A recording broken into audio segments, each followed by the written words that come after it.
아멘. 멸망의 길에서 돌이키라, 멸망의 길에서 돌이키라라는 제목으로 말씀 증거하겠습니다. 솔로몬 이후 이스라엘의 통일 왕국은 남유다와 북이스라엘로 나뉘게 되었는데요. 우리는 계속적으로 남과 북의 이 교차적으로 왕들에 대한 성경의 평가와 특징들을 살펴보고 있습니다.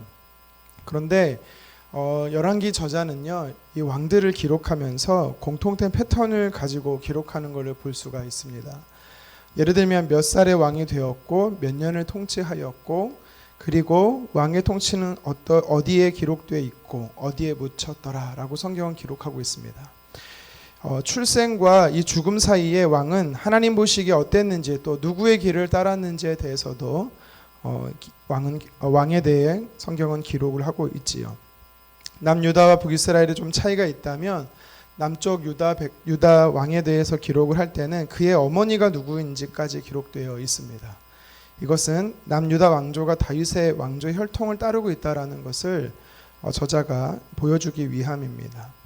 그런데 열왕기하 저자가 이 성경을 기록하면서 의도적으로 기록한 패턴은 아님에도 불구하고, 안타깝게도 저자의 의도와 상관없이 굳이 닮지 않아도 되는데 너무 닮아서 마치 패턴처럼 나오는 반복적인 이야기가 있습니다. 그것은 뭐냐면, 시작은 좋았는데 끝이 좋지 않다라는 것입니다.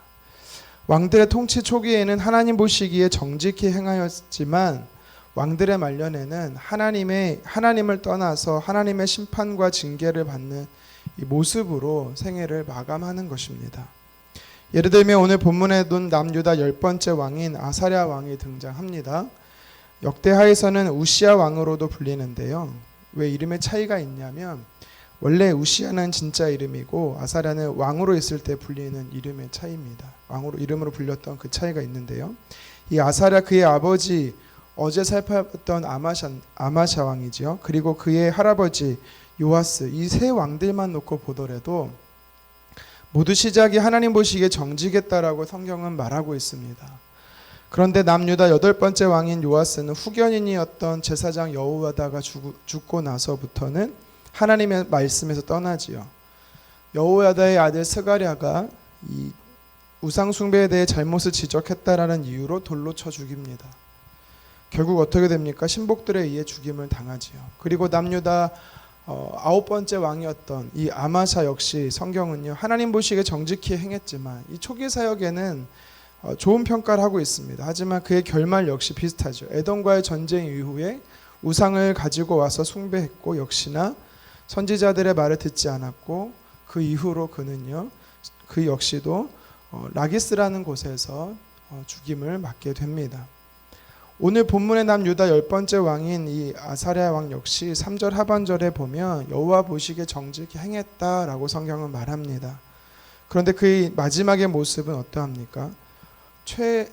최악의 비참한 모습을 보여주고 있죠. 차라리 아버지나 할아버지의 그 죽음이 차라리 낫을 뻔한 그 결과가 그의 삶에 나타납니다. 우리 5절 상반절 말씀을 같이 한번 읽어봤으면 좋겠습니다. 여호와께서 왕을 치셨으므로 그가 죽는 날까지 나병 환자가 되어 별궁에 거하고. 아멘. 아사랴 왕은 그의 통치 기간 52년 중에 마지막 한 10여 년 가까이를요, 나병으로 인해 격리되어 별궁에서 혼자 살아야만 했습니다. 왜 왕들마다 시작은 괜찮았는데 그 괜찮은 모습이 끝까지 가지 못하고 마지막에 가서 저주받는 인생으로 전락하고 마는 것인가? 그 이유가 무엇인지, 그리고 그 의미가 우리에게 어떤 영적 교훈을 주는지 한번 살펴보도록 하겠습니다. 자, 그렇다면 왜 이렇게 시작은 좋았는데 창대한 것이 아니라 소멸하고 괴멸해버리는 것일까? 첫 번째 이유는 성경에 기록되어 있습니다. 바로 산당을 제거하지 못했기 때문입니다. 우리 본문 4절 말씀 같이 읽겠습니다. 오직 산당은 제거하지 아니하였으므로 백성이 여전히 그 산당에서 제사를 드리며 분향하였고. 아멘. 우리는 왕들이 왜 산당을 제거하지 못했는가, 안 한 건지 못한 건지 논의하기 앞서 산당이 무엇 하는 곳인지를 먼저 알아야 합니다. 산당이 무엇이냐면 제사의 장소로 사용되던 곳을 말합니다. 어떻게 예루살렘에 솔로몬 성전이 있음에도 불구하고 다른 곳에서 하나님께 예배를 드리느냐라고 우리는 생각할 수 있습니다. 지금처럼 교통이 발달하면 KTX 타고도 반나절에 오고 갈 수 있지만 당시 예루살렘에서 멀리 떨어져 있는 지방 도시에서 사람들이 성전에 있는 예루살렘까지 온다라는 것은 어려운 일이었습니다. 그러다 보니까 지방마다 레위인들이 머무는 이 도성마다 산당들이 세워진 것이죠. 어떻게 보면 성경도 말하기를 히스기야 왕 때 돼서야 이 제도적으로 중앙 성전 예배가 활성화되었다라고 말합니다. 그러니까 그 전까지는 제도적으로도 갖춰져 있지 않지만 사람들이 그 장소로 예루살렘까지 오는 것은 어려웠다라는 것을 말하고 있는 거죠. 그래서 하나님을 예배하는 장소로서 산당은 전략적으로는 어쩌면 좋은 곳일 수 있습니다. 하지만 그런 장점도 있지만 문제는 산당이 토착화된다라는 게 문제인 것이죠. 쉽게 말하면 변질이 된다라는 것입니다. 역사적으로 보면 예수님의 신성과 인성에 대한 논쟁이 벌어진 적이 있습니다. 이때 교리적인 싸움에 밀려서 아시아 쪽으로 쫓겨났던 기독교 소수 종파가 있습니다. 이제 그거를 우리가 경교라고도 하고요. 다른 말로는 네스테리우스교라고 하는데요. 이 네스테리우스교가 아시아의 몽골 징기스칸과 만났다라는 이야기가 있습니다. 그래서 이 징기스칸의 둘째 아들이 기독교인이었다라는 말이 있는데 그게 바로 경교, 이 네스테리우스교였다라고 추측을 합니다. 그런데 이 네스테리우스교가요 역사적으로 갑자기 사라집니다. 왜 사라지는가 보면 너무 빨리 사라지는데 그 이유가 잘못된 토착화 때문이었습니다.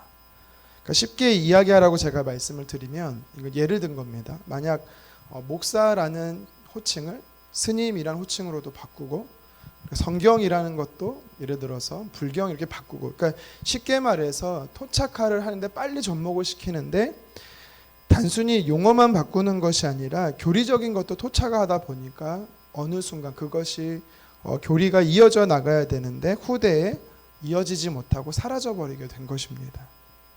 전통이 사라져버린 것이지요. 형체가 완전히 소멸돼 버렸습니다. 천주교에서 제사를 지내죠. 원래 제사는 유교 문화입니다. 다른 나라 천주교는 제사가 없습니다. 우리나라에 토착화되면서 그것을 받아들이게 된 것입니다.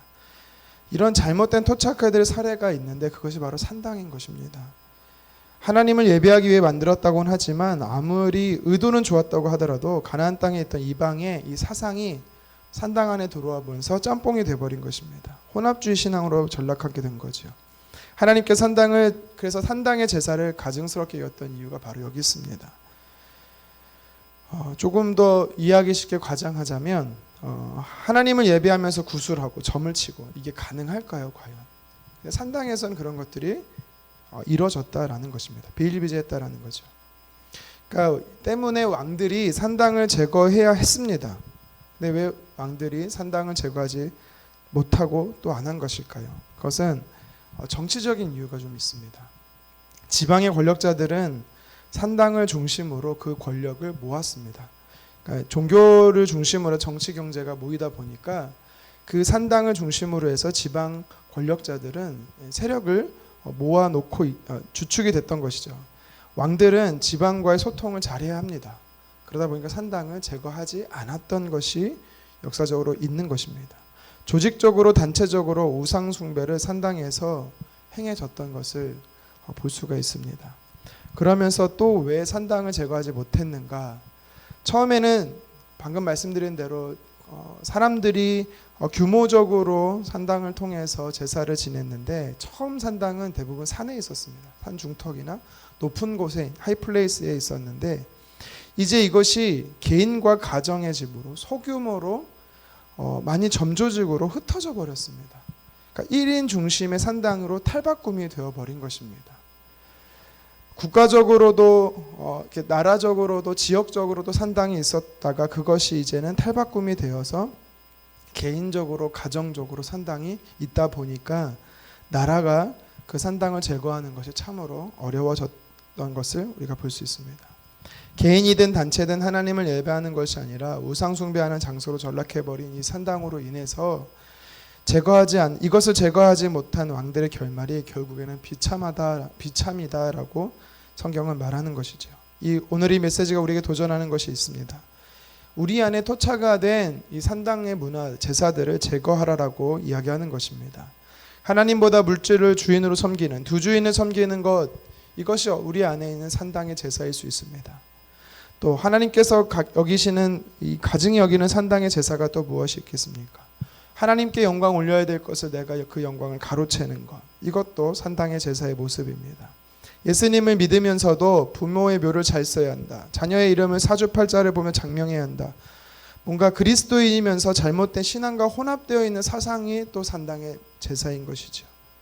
저와 여러분들에게도 혹시 이런 산당의 제사의 잔재들이 남아있지는 않습니까? 그렇다면 우리는 하나님 앞에 가증한 산당의 이 제사의 문화를 철저하게 제거해야 되는 것입니다. 계속해서 왕들이 시작은 좋은데 그 결말이 비참이었는가를 살펴보면 교만함 때문입니다. 교만함. 오늘 본문 6절에 보니까 남유다 10번째 왕 아사랴는 하나님께 저주받음의 상징인 나병에 걸렸습니다. 인과관계를 볼 때 산당을 제거하지 않았기 때문에 나병에 걸린 거로 볼 수도 있겠지만, 사실 그 앞선 그의 아버지나 그의 할아버지를 보더라도 산당을 제거하지 않았음에도 나병은 걸리지 않았습니다.